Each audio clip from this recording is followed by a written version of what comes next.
नमस्कार दोस्तों, हमारे चैनल पर आपका स्वागत है।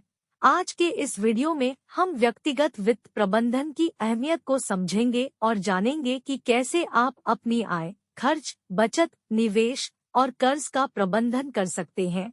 यह वीडियो आपको अपने वित्तीय लक्ष्यों को साकार करने में मदद करेगा।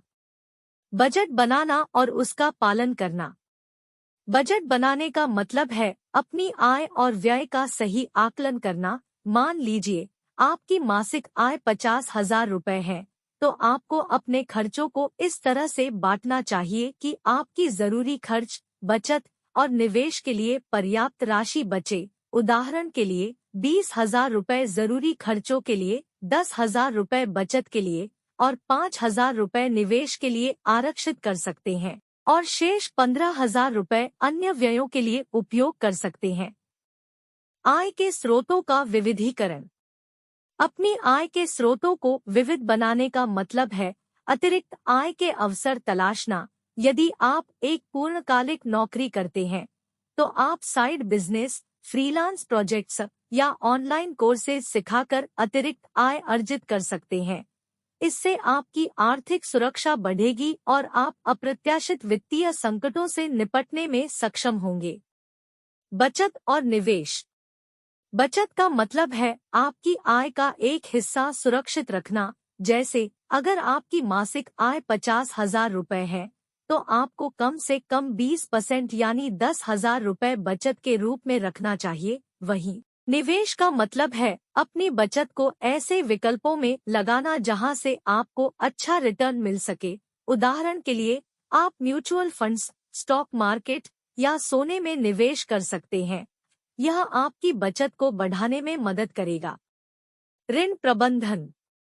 ऋण प्रबंधन का मतलब है अपने कर्ज को समझदारी से संभालना। उच्च ब्याज दर वाले कर्जों से बचें और क्रेडिट कार्ड का प्रयोग सोच समझकर करें। यदि आप पर कर्ज है, तो उसे प्राथमिकता के आधार पर चुकाएं। उदाहरण के लिए, यदि आपके क्रेडिट कार्ड पर 50,000 रुपए का बकाया है और उस पर 15% की दर से ब्याज लग रहा है, तो उसे सबसे पहले चुकाने की कोशिश करें। आपातकालीन फंड। आपातकालीन फंड आपको अप्रत्याशित वित्तीय संकटों से बचाता है। इस फंड को आपकी कम से कम 6 महीने की आय के बराबर होना चाहिए। उदाहरण के लिए, यदि आपकी मासिक आय 50,000 रुपए है, तो आपका आपातकालीन फंड कम से कम 3 लाख रुपए होना चाहिए। यह आपको बेरोजगारी, चिकित्सा आपातकालीन स्थिति या अन्य आकस्मिक वित्तीय जरूरतों के दौरान मदद करेगा। इस फंड को लिक्विड फंड्स या आसानी से नकदी में परिवर्तित होने वाले निवेशों में रखना चाहिए ताकि जरूरत पड़ने पर तुरंत पैसे निकाले जा सकें। बीमा और सुरक्षा। वित्तीय प्रबंधन में बीमा की एक महत्वपूर्ण भूमिका है। स्वास्थ्य बीमा, जीवन बीमा और वाहन बीमा जैसे विभिन्न प्रकार के बीमा आपको और आपके परिवार को अप्रत्याशित वित्तीय झटकों से बचाते हैं। उदाहरण के लिए, एक अच्छी स्वास्थ्य बीमा पॉलिसी आपको महंगे चिकित्सा खर्चों से बचा सकती है। निवेश की रणनीति। निवेश के लिए एक सोची समझी रणनीति बनाना जरूरी है। इसमें आपके वित्तीय लक्ष्य, जोखिम सहनशीलता और निवेश की अवधि शामिल होनी चाहिए। उदाहरण के लिए, अगर आपका लक्ष्य दीर्घकालिक है, जैसे कि रिटायरमेंट के लिए बचत, तो आप इक्विटी म्यूचुअल फंड्स में निवेश कर सकते हैं। वहीं छोटी अवधि के लिए आप डेट फंड्स या फिक्स्ड डिपॉजिट्स का चयन कर सकते हैं। Retirement planning. वित्तीय स्वतंत्रता के लिए रिटायरमेंट प्लानिंग अत्यंत महत्वपूर्ण है। आपको अपनी रिटायरमेंट के लिए जल्दी से बचत और निवेश शुरू करना चाहिए। उदाहरण के लिए, यदि आप 30 वर्ष की आयु में रिटायरमेंट के लिए बचत शुरू करते हैं, तो आपके पास अधिक समय होगा और कम राशि का निवेश करके भी आप बड़ी धनराशि जमा कर सकेंगे।